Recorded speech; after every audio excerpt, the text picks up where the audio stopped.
So, you want to launch a subscription box and don't know where to start? Girl, you are in the right place. I'm Julie Ball, a subscription box coach, and your host here at Subscription Box Basics, a podcast for new and aspiring subscription box entrepreneurs that want to avoid overwhelm. So grab a coffee, some pen and paper, and let's have some fun. Hey everybody, this is the last episode of 2021 for Subscription Box Basics. I'm Julie Ball, your host and your subscription box business coach. I hope 2021 was awesome for you. I'll be honest, we had some really big ups and downs, but we made it. And I'm super, super excited to start the new year and to set some new goals and all the things that come with a brand new year and what feels like a fresh start. So now is a great time for you to reflect back on the year.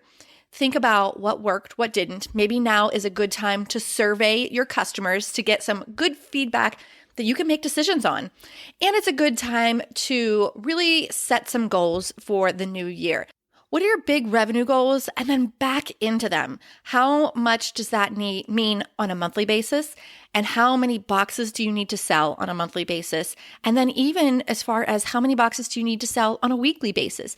Having your head wrapped around those basic numbers can really help you when you're planning out your strategy, your marketing. So speaking of strategy, today I am once again doing a re-air, and I promise this is the last re-air.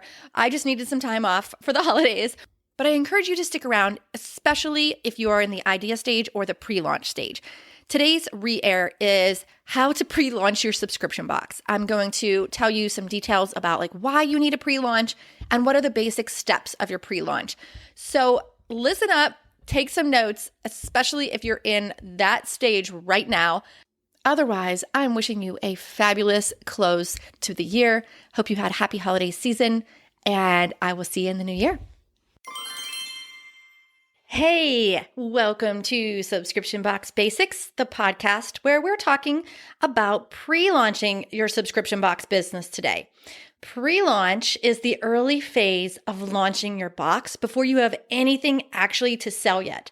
It's a way to generate buzz, and it's a way to start getting the word out there and to actually gather feedback for your upcoming launch. I'm your host, Julie Ball, the founder of Sparkle Hustle Grow, which is a monthly subscription box and online community for female entrepreneurs. I was able to grow my own subscription box business into a full-time income in less than 9 months. And one of the biggest keys was my pre-launch. So today, we're talking about the 5 key steps to pre-launching your subscription box idea.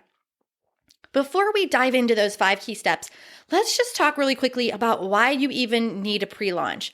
I've mentioned this on a past episode, but it's worth repeating because pre-launch is a step you do not want to miss. So don't skip this. I believe that there's 3 reasons why you need a pre-launch. So let's dive in.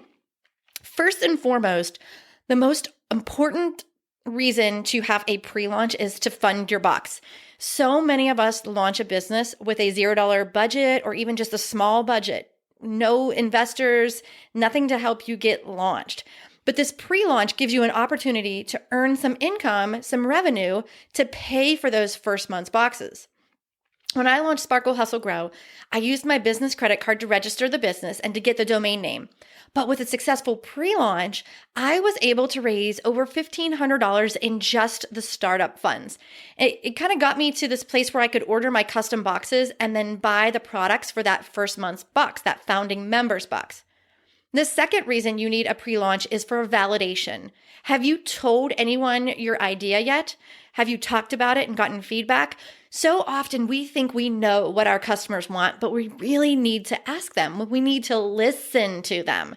So often you'll be able to validate your business idea or figure out where you need to tweak it before you put all your eggs in one basket. And the third reason why you need a pre-launch is to build an audience.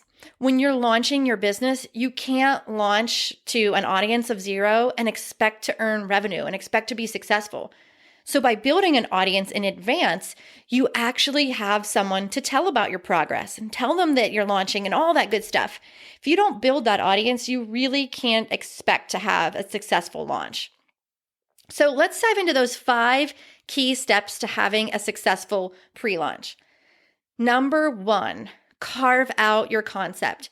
You need to spend some time figuring out what your box idea is, who you're going to serve. You need to build your logo, validate that idea, and know what pain point that your box is going to fix. When you're starting a business, you just can't typically come up with an idea and launch in the same day, especially when it comes to product-based businesses. There's so many moving parts. So that's why you really need to get clarity on your concept. So that first key step is to carve out that concept. If you haven't done that yet, head over to episode number 6, where I walk you through my entire process. It's actually fun. I think you'll really like it. The second key step to pre-launching your subscription box idea is to nurture and grow your email list. I just finished telling you that you need to build that audience. Now you need to give them value. You need to be authentic with them and share your experience with them to build that loyalty. All right, let's take a step back first. To grow your email list, there's plenty of ways to do it. My favorite go-to expert on this topic is Amy Porterfield. If you haven't already checked out her podcast or signed up for any of her emails, then do that today. I've learned so much from her in terms of growing our email list. Things like lead magnets and quizzes, where you ask a visitor for their email address in exchange for participating in the quiz or they're downloading the lead magnet. One of my favorite ways to grow our list is giveaways. Maybe I'll cover how we use giveaways to grow our email list on a future episode, but real quick, from time to time, we launch giveaways using software called KingSumo. It's a software that helps your giveaway go viral. In other words, reach more people. Basically, they do that through the actions that the visitor can take. For example, visitors can earn extra entries by sharing the link on Facebook, or they can earn extra entries by following you on Instagram. It's a really cool, affordable, and easy to use software that we absolutely love and recommend. And then the last thing on growing your list with giveaways is to make sure that your prize is super specific to your ideal target audience. Don't make it an Amazon gift card because everyone wants that. You want it to draw in only your target audience. There's no use to growing an email list of people who just want to win prizes and aren't even likely to turn into your end customer. So now we've talked about growing your email list, but what's all this you say about nurturing them? What does that even mean? Well, as you nurture your email list, you're going to be building this anticipation, this excitement behind the scenes, so they'll be ready and willing to convert when you launch to the public. Some ways to nurture your email list include sending them updates on your progress. Show them when the logo is finalized because that's a really exciting part of your business. Show them when your first set of boxes come in. You can share product pictures, asking them to hit reply and to vote for what they'd like to see in future boxes. It's just really simple. Just keep that conversation going so they stay engaged and excited about being one of your founding members.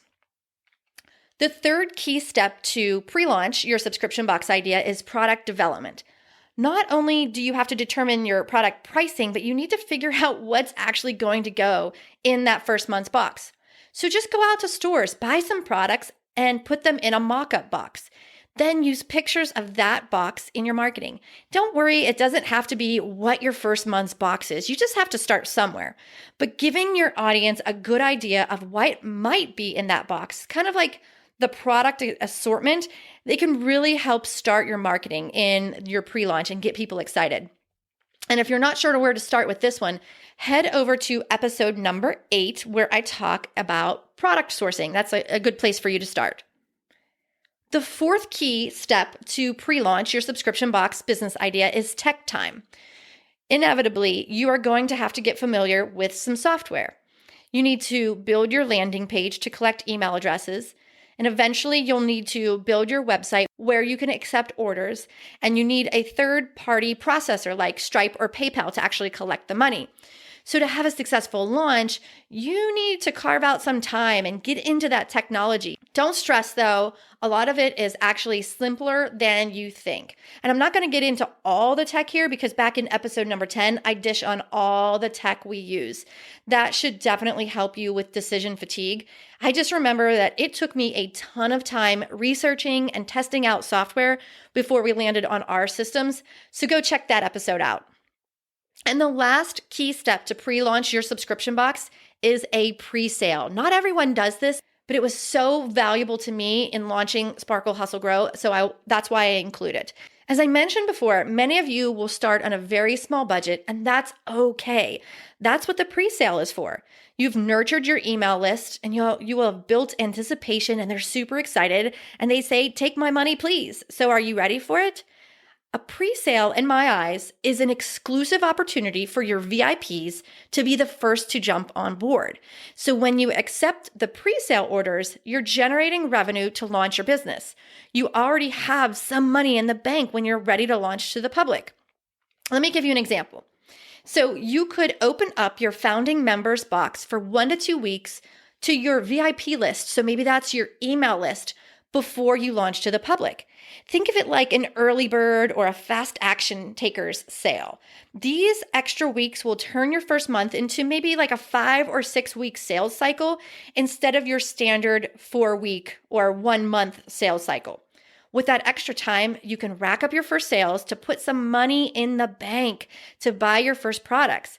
That pre-sale was so impactful for me when I launched Sparkle Hustle Grow. I was able to generate about $1,500 in revenue in that first sales cycle. And I used it to buy products and custom boxes. Can you imagine what that feels like to actually have some money in the bank when you launch to the public? Do a pre-sale. So if you've listened this far, and you're interested in learning more about the subscription box industry and subscription box businesses, head on over to subscriptionboxbootcamp.com for some free resources and to get on our VIP list for special deals and opportunities when we open Subscription Box Bootcamp. I hope to see you there. Head on over to Subscription Box Bootcamp to join that list. Thanks for hanging out with me today, as always, and I'll see you in the next episode.